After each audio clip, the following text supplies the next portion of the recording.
नमस्कार, बहुत स्वागत है आपका। आप देख रहे हैं शिव पुराण उपाय। अगर आप हमसे अभी अभी जुड़े हैं तो प्लीज़ चैनल को सब्सक्राइब कर लें और पसंद आए तो वीडियो को लाइक करें। कमेंट में हर हर महादेव जरूर लिखें। मंगलवार के दिन हनुमान जी की अगर विशेष आराधना की जाए तो जीवन से शनि दोष तो उतरता ही है, साथ ही राहु केतु भी शांत हो जाते हैं। जीवन के हर कष्ट, हर मुश्किलों से बाहर निकलने में हनुमान जी आपको मदद करते हैं। हनुमान जी जरूरी नहीं है कि आप तमाम तरीके के फूल या फिर बेलपत्र अर्पित करके उनको मनाएं।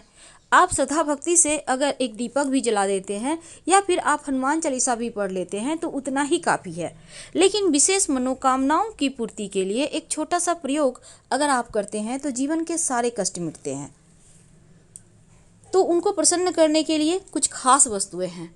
आज हम आपको विस्तार से बताएंगे कि हनुमान जी को अर्पित करने के लिए एक तो पहली चीज़ होती है आप उनको कैसे खाने पीने की वस्तु के द्वारा उनको मनाएं। दूसरी होती है कैसे आप पूजा करके उनको मनाएं। तो खाने पीने की जब वस्तु की बात आए तो उसमें तुलसी के पत्ते जरूर डालिए, चाहे आप कुछ भी भोग लगाएं। तो पहला है पान का बीड़ा। बड़े से बड़े समस्याओं से आपको हनुमान जी बाहर निकाल देंगे अगर आप मंगलवार की शाम हनुमान जी को पान का बीड़ा अर्पित करते हैं। अब ये बीड़ा कैसे बनेगा? पान के पत्ते पर आप वैसे पान वाले से भी बनवा सकते हैं, आप कोई दिक्कत नहीं है। कहिएगा सिर्फ कि उसमें जर्दा और जो चूना वगैरह होता है वो सब ना डाले, बल्कि मीठा पान सिंपल तरीके से बना दे। वैसे वो लोग बना कर देगा आपको। अगर आप घर में ही बनाना चाहते हैं तो पान के पत्ते का डंठल हटा लें। अब इसके ऊपर लौंग, इलायची, मिश्री रखें, केसर वगैरह है तो भी रख दें। पान का बीड़ा बनाकर आप हनुमान जी को अर्पित कर दें। लौंग जरूर रखिएगा। तो जो बीड़ा है, आपने सुना होगा कि बीड़ा उठाना इसका मतलब होता है कोई महत्वपूर्ण या जोखिम भरा काम करने का उत्तरदायित्व तो आपने अपने ऊपर लिया है। तो यदि आपके जीवन में घोर संकट है या ऐसा काम है जो आपको लगता है बिना भगवान के आप पूरा कर ही नहीं सकते, जब तक कि कोई दिव्य शक्ति आपके साथ ना हो, तब आप अपनी जिम्मेदारी हनुमान जी को सौंप दें पान के बीड़ा के रूप में। तो पान का बीड़ा अर्पित कीजिए और फिर देखिए मनचाही मनोकामना कैसे पूरी होती है। घर में भी कर सकते हैं, मंदिर में भी कर सकते हैं। अगर आप घर में करेंगे तब पान का बीड़ा क्या करेंगे, सवाल ये भी है। देखिए, पान का बीड़ा आज आपने अर्पित किया, दूसरे दिन आप मिट्टी में दबा दीजिए। वैसे भी आपको ये प्रयोग मंदिर में करना चाहिए, पर घर में करते हैं तो इस बात का ध्यान रखिएगा। देखिए, हनुमान जी की पूजा में लौंग, इलायची और सुपारी इसका भी विशेष महत्व है, क्योंकि लौंग, इलायची और सुपारी अर्पित करने से शनिदेव के बाधाएं, कष्ट दूर हो जाते हैं। अगर जीवन में शनि संबंधी कोई भी परेशानी है तो वो समाप्त हो जाते हैं। पर अगर कर्ज की समस्या में फंसे हैं तो हनुमान जी को मंगलवार की शाम पान का बीड़ा अर्पित करें तो राहत मिले। तो जब आप उनको लौंग, इलायची और सुपारी अर्पित करते हैं तो शनिदेव शांत होते हैं। साथ ही एक सरसों के तेल के दीपक में 2 लौंग डालकर जलाकर हनुमान जी की आरती करें।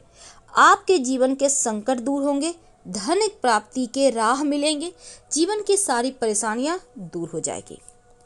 कई बार क्या होता है, धन की बहुत मुश्किलें आती है, बहुत परेशानी बढ़ जाती है, तब एक छोटा सा प्रयोग आप कीजिएगा। जब आपको लगे कि धन की मुश्किलें बढ़ गई है, किसी ने आपके जीवन में जादू मंत्र, तंत्र मंत्र कर दिया है या किसी की नज़र लगी है, तब एक नारियल ले लें, पानी वाला नारियल छोटा सा लीजिएगा। अब इस पर सिंदूर से स्वस्तिक बना लीजिए, लाल धागा बांध दें।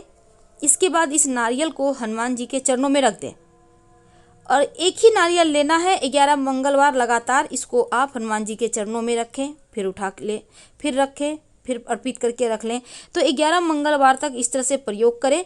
अब इस नारियल को लाल कपड़े में थोड़ा सा सरसों के साथ बांधकर घर के दरवाजे पर बांध दें। तो घर में जो भी अगर किसी ने कुछ भी किया होगा तो वो वापस से उसी के पास चला जाएगा, आपका बाल भी बाका नहीं कर पाएगा। आपने सुना होगा गुड़ चने का भोग।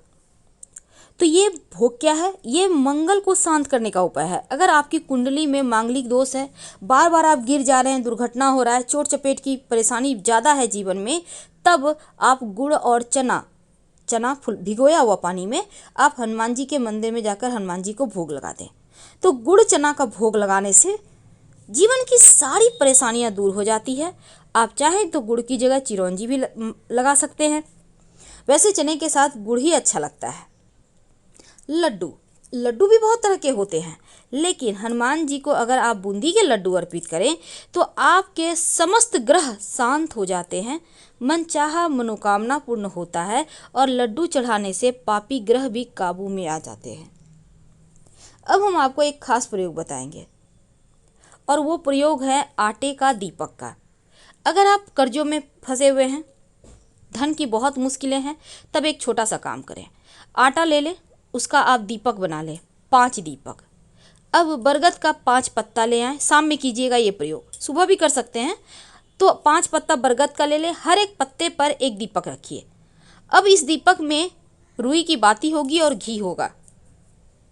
लेकर हनुमान जी के मंदिर में जाएं। शाम के समय आप एक थाली पे रखिएगा 5 बरगद के पत्ते, 5 दीपक, और इसको आप हनुमान जी के मंदिर में जाकर जलाकर उनकी आरती करें। शनिदेव की बाधाएं शांत होगी, कर्जों की मुश्किलें दूर हो जाएगी, जीवन के कष्ट मिटेंगे और अगर धन आने के रास्ते नहीं थे तो वो भी बनने लगेंगे। वैसे पीपल के पत्तों का माला बनाकर भी हनुमान जी को पहनाने से कर्ज मुक्ति मिलती है। कैसे बनाएंगे? आपको 11 पीपल के पत्ते लेने हैं और पत्ते को धोकर साफ कर लें। इसके बाद इस पर सिंदूर और तेल चमेली के या फिर घी मिक्स करके हर एक पत्ते पर श्री राम लिखिए। फिर सबको धागा, लाल धागा या मौली धागा के सहारे बांधकर आप इसको हनुमान जी के गले में पहना दें। आपके जीवन के जो बिगड़े हुए काम हैं वो बनने लगते हैं। बिगड़े हुए काम यानी कि जो भी परेशानी है, बलाएं हैं, वो समाप्त हो जाती है, मुश्किलें दूर होती हैं और धन आने लगता है। तो ये तो था पीपल का पत्ता का प्रयोग। अब कई बार क्या होता है, हनुमान जी जो है, आपके घर में छोटे बच्चे हैं, बहुत परेशान करते हैं, बहुत शरारती हैं, आप चाहते हैं बच्चे बहुत बुद्धिमान हों, बार बार गिरे नहीं, चोट चपेट ना लगे, तब एक छोटा सा काम करें।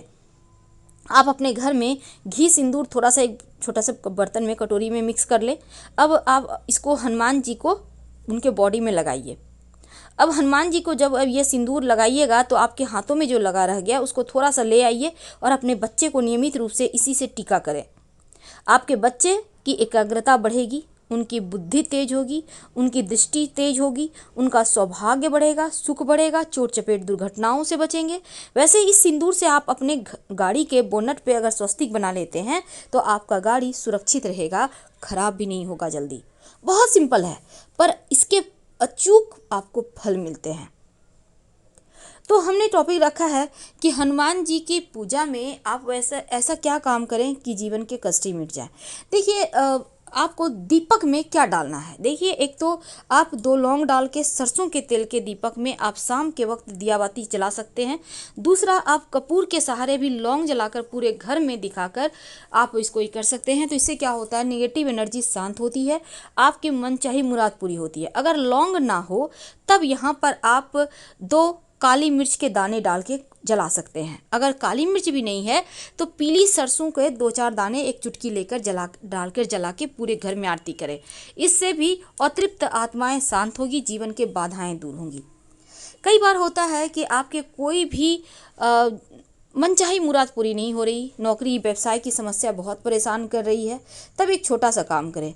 एक नींबू में 4 लौंग चुभोर कर हनुमान जी के मंदिर में बैठकर हनुमान चालीसा पढ़ लें और इसको आप अपने पास रखें। जो भी काम के लिए जाएंगे उसमें सफलता मिलेगी, बाद में कहीं मिट्टी में दबा दीजिएगा। कई बार जीवन में शत्रु विरोधी बहुत परेशान करते हैं, बहुत ज़्यादा। अब आप चाहते हैं कि शत्रु विरोधी शांत हो जाए, आप चाहते हैं कि आपके दुश्मन आपसे दुश्मनी करना भूल जाए, तब एक छोटा सा काम करें। क्या करेंगे, आपको चाहिए होगा काली उड़द यानी साबुत उड़द के 38 दाने, चावल के दाने लेने हैं 40 और ये बिल्कुल साबुत चावल होना चाहिए। एक नींबू ले लें, घर से बाहर निकलकर जहाँ भी आपको साइड में जगह मिले थोड़ा सा मिट्टी में गड्ढा करें, अपने शत्रु का नाम मन में सुमरन करते हुए गड्ढे में चावल और जो आपने रखा है काली उड़द उसको डालकर नींबू को उस पर निचोड़ दें, शत्रु शांत हो जाएंगे। और बिना पीछे मुड़े घर आइएगा। लेकिन अगर जीवन में कैसी भी परेशानी हो, नौकरी की, व्यवसाय की, विवाह की, संतान की, जो भी मुश्किल है, आप एक छोटा सा प्रयोग कीजिएगा। एक पान का पत्ता लें, डंठल तोड़कर हटा दें, चिकना साइड नीचे कर दें, रूखा साइड ऊपर, यानी पत्ता को उल्टा करें। अब 2 लौंग इस पे रखें, उल्टा साइड ही, दोनों हाथों से लेकर बहते हुए जल में प्रवाहित कर दें। आपकी समस्त समस्या बहते हुए जल के साथ चली जाएगी। अगर बहता हुआ जल ना मिले तब किसी भी पीपल के नीचे रख दीजिएगा। हम आपसे विदा लेंगे। हर हर महादेव।